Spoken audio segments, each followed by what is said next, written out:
नमस्कार, मैं मनीष स्वागत करता हूं आपको अपने इस यूट्यूब चैनल पे। दोस्तों, सिलेक्शन पोस्ट यानी कि एसएससी का सिलेक्शन पोस्ट के जो नोटिफिकेशन है वो जारी कर दिए गए हैं और ये वैकेंसी जो है वो आपके 26/2/2024 से फॉर्म भरा जाना चालू हो गया है। 18/3/2024 तक last date of receipt of online application है वो 18/3/2024 है। हालांकि मैंने ऑलरेडी इस पर वीडियो बना रखे हैं, थोड़ा सा पहले मैंने बना रखा था। मैं सोच रहा था कि 1 जनवरी से इसका फॉर्म आ जाएगा, लेकिन कोई बात नहीं, कुछ देर बाद ही आई। लेकिन कंफर्म ये है कि मैंने जो बनाया था वो सही है और डिटेल इसके बारे में तो ऑलरेडी मैंने बता रखा है। तो आप वीडियो को शुरू से अंत तक देखिएगा तो समझ में आ जाएगा कि क्या क्या एलिजिबिलिटी क्राइटेरिया है और क्या क्या किस तरीके से इसमें एग्ज़ाम में प्रश्न पूछे जाते हैं। तमाम चीज़ें ये जो नोटिस आई है इसको मैंने ऑलरेडी आपको वीडियो में बता रखा है। तो चैनल पर नए हैं तो सब्सक्राइब जरूर कर लीजिएगा। इसी तरह के अपडेट के लिए आपको कोई भी नोटिफिकेशन है वो मैं आपको पहले ही बता देता हूं।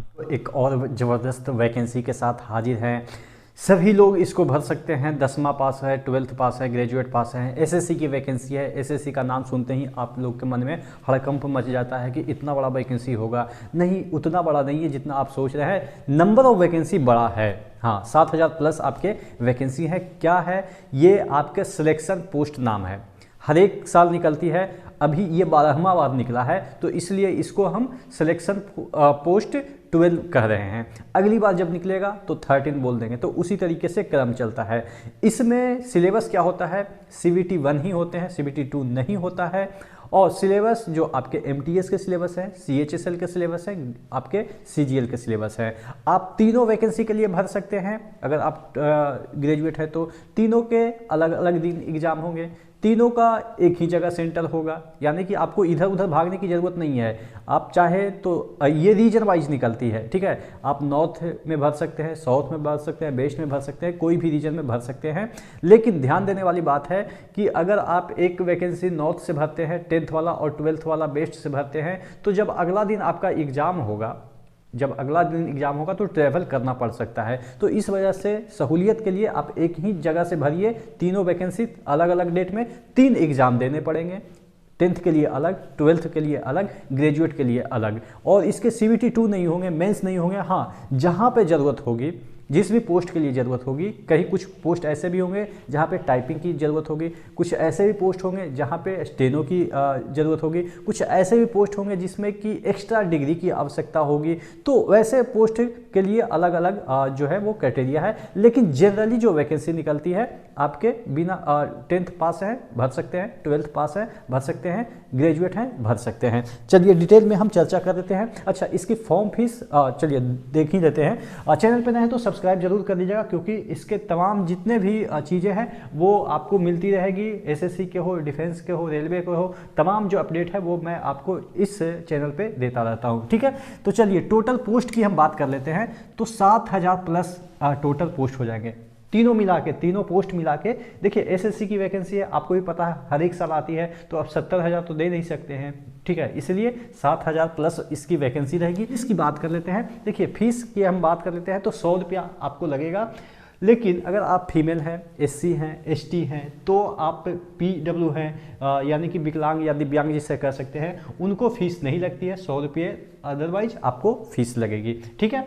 एज की हम बात कर लेते हैं। एज देखिए, एज क्या होता है ना, कहीं कहीं किसी पोस्ट पे आपको 25 वर्ष भी कहा जाता है कि अपर एज लिमिट होनी चाहिए, किसी पोस्ट पे आपको 27 भी, ज़्यादातर आपके पोस्ट 30 ईयर रखता है, किसी का 32 भी होगा। डिपेंड करता है कि आप किसके लिए अप्लाई कर रहे हैं। आप अगर 10th बेसिस पे अप्लाई कर रहे हैं तो कुछ वैकेंसी के लिए आपको 25 ही खोजेगा।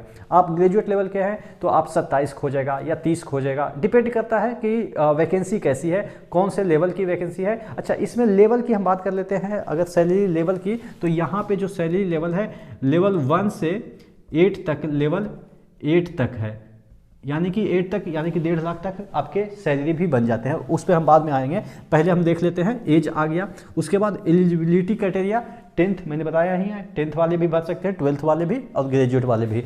स्किल टेस्ट जहाँ पे जरूरत पड़ेगी वहाँ पे आपको स्किल टेस्ट देना पड़ेगा। 1 मिनट। हाँ, तो एग्जाम पैटर्न की बात कर लेते हैं। 100 क्वेश्चन होंगे 60 मिनट के, 1 घंटे में 100 क्वेश्चन निपटाने होंगे। मैथ्स के 25 क्वेश्चन, जीके के 25 क्वेश्चन, रीजनिंग के 25, इंग्लिश के 25। एक क्वेश्चन 2 मार्क्स के होंगे, टोटल 200 मार्क्स हो गए। -1/4 यानी कि 0.5 आपके निगेटिव मार्किंग हो गया। सैलरी की बात कर लेते हैं। लेवल 1 की पोस्ट है तो 18,000 जो बेसिक है वो रहेगा, उसके बाद इंसेंटिव मिला के 26,000 के अराउंड में मिल जाता है। और अगर लेवल 8 की वैकेंसी के लिए आप अप्लाई करते हैं, उसके लिए सेलेक्ट होते हैं, तो आपके तकरीबन 1.25 लाख से 1.5 लाख तक आपको इंसेंटिव लगा के मिल जाते हैं। और अगर आप लेवल 6 की है, लेवल 5 की है, तो आप मान के चलो कि एक अप्रॉक्स 60,000 के अराउंड दिल्ली जैसे शहरों में 60-65 मिनिमम स्टार्टिंग आपको मिल जाएगी। ठीक है। रीजन वाइज आपके जो सीट्स हैं वो अलग अलग होते हैं। आप हर एक जोन में एक ही वैकेंसी के लिए, 10th के लिए आप यहाँ से भी भर सकते हैं, वहाँ से भी भर सकते हैं, ऐसा नहीं है। एक ही जोन से या आप कह सकते हैं एक ही रीजन से भर सकते हैं। 10th के लिए एक ही रीजन से, 12th के लिए एक ही रीजन से, यानी कि डिफरेंट रीजन से भर सकते हैं। 10th का इस रीजन से भर दिया तो 12th का उस रीजन से।